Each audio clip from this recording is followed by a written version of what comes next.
ছেলেকে নিয়ে চলে গেছিলাম জ্যোৎস্নারা শিশু পার্কে। আর সেখানে যাই খেলাম ফুচকা, চটপটি, একটু নানান রকমের খাবার দাবার তো খেয়েছি, কিন্তু তার আগে তো ঘোরাঘুরি করেছি, ওটা দেখাবো না। তো ফার্স্টে রিক্সা থেকে নেমে চলে আসলাম টিকিট কাউন্টারে, কারণ টিকিট ছাড়া তো এখানে আমাদের বিনা পয়সায় ঢুকতে দিব না। জন প্রতি টিকিট ছিল 20 টাকা, আমরা 40 টাকা ধরে টিকিট কেটে ঢুকে পড়লাম। কারণ ইলহাম যেহেতু এখনো 2 বছর হয়েছে, ছোট, আর এখন টিকিট লাগে না। যখন 5 বছর হয়ে যাবে তখনই হচ্ছে টিকিটটা লাগবে। কিন্তু আমাদের লটারির সাথে কুপন লটারি ফ্রি দিয়েছিল টিকিট। এটা কিন্তু 31শে জানুয়ারি ড্র হবে। তো আমরা কিন্তু 4টা পেয়েছিলাম, কারণ পরে আমরা আবার হচ্ছে অনেকগুলো রাইড উঠবো, জন্য আমরা কম্বো প্যাকেজ কিনে নিয়েছিলাম। ওটা কিন্তু নেক্সট ভিডিওতে দেবো, কারণ ভিডিওটা অনেকটাই লং হয়ে যাবে, যেহেতু অনেকক্ষণ ঘোরাঘুরি করেছি, অনেকটাই ভিডিও করেছিলাম। তারপরে কিন্তু কুপনে আমার নাম আর হচ্ছে ফোন নাম্বার দিয়ে ওটা মুড়িয়ে ফেলে দিয়েছি। দেখি কি আছে ভাগ্যে। ইলহামের বাবা তো বলেছে তোমার ভাগ্যে কিছু নাই। আমি আজ পর্যন্ত অনেকগুলো ধরে কখনো পাইনি, সেজন্য আমাদেরও দোয়া করে দিচ্ছিল আমরা যেন না পাই। আমার ছেলের নামে 2টা লিখছিলাম আর হচ্ছে আমার নামে 2টা লিখেছিলাম। দেখি কি হয়, আপনারাও দোয়া করবেন আমি যেন একটা গিফট পেয়ে যাই। তারপরে হচ্ছে এখানে আমরা ফ্রি কতগুলা বাচ্চাদের খেলার জায়গা আছে, ওখানে চলে আসলাম। এগুলাতে উঠতে টাকা লাগে না।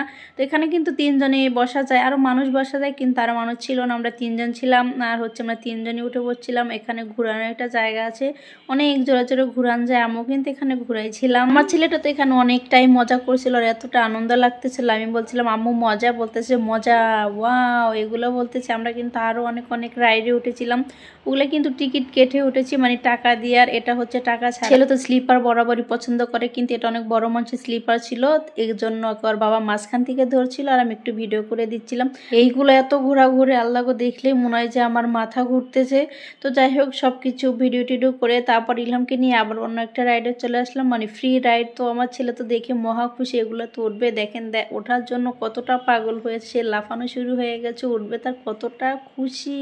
একটা মায়ের মনে এর থেকে শান্তি আর কিছুই হতে পারে না, কারণ তার ছেলে পেলে মানে তার সন্তান যদি একটা কিছু উঠে শান্তি পায়, একটা খেয়েও যদি শান্তি পায়, আনন্দ পায়, এর থেকে মায়ের আর শান্তির কিছুই হতেই পারে না। দেখেন ওর বাবা ওকে ঘুরাচ্ছিল আর সুন্দর করে বসে আসছিল। মাশাআল্লাহ কত কিউট লাগছে আমার বাবাটাকে। জ্যোৎস্নারা পার্কে মনে হয় যে 1.5 বছর পরে আবার আসলাম। ইলহাম যখন ছোট ছিল তখন ওকে নিয়ে আসছিলাম, তখন খুবই ছোট ছিল, সে তখন বসতেও পারে না, তখন ওকে নিয়ে আসছিলাম। আর এখন আসলাম।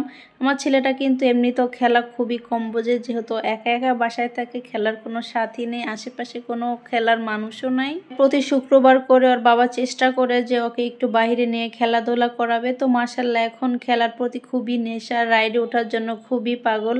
আমি ভয় পাই রাইড উঠতে, কিন্তু তার মনের মধ্যে কোনো ভয় নাই।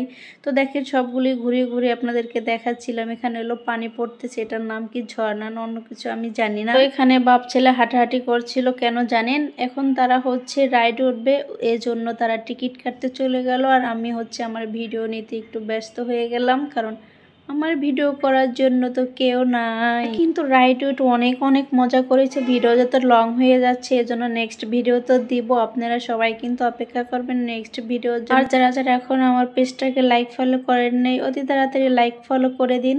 তো পরে কিন্তু আমরা ফুচকা খেতে চলে গিয়েছিলাম।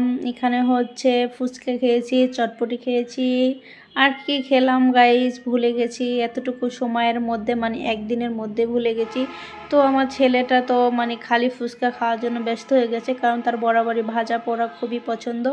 আর হচ্ছে কোন দোকান থেকে ফুচকা খেয়েছি ওটাও নেক্সট ভিডিওতে বলবো। ফুচকাটাও কিন্তু অনেকটাই মজা ছিল, আমার ফুচকা বরাবরই ভালো লাগে। আজকে এই পর্যন্ত, সবাই ভালো থাকেন, সুস্থ থাকেন, আল্লাহ হাফেজ।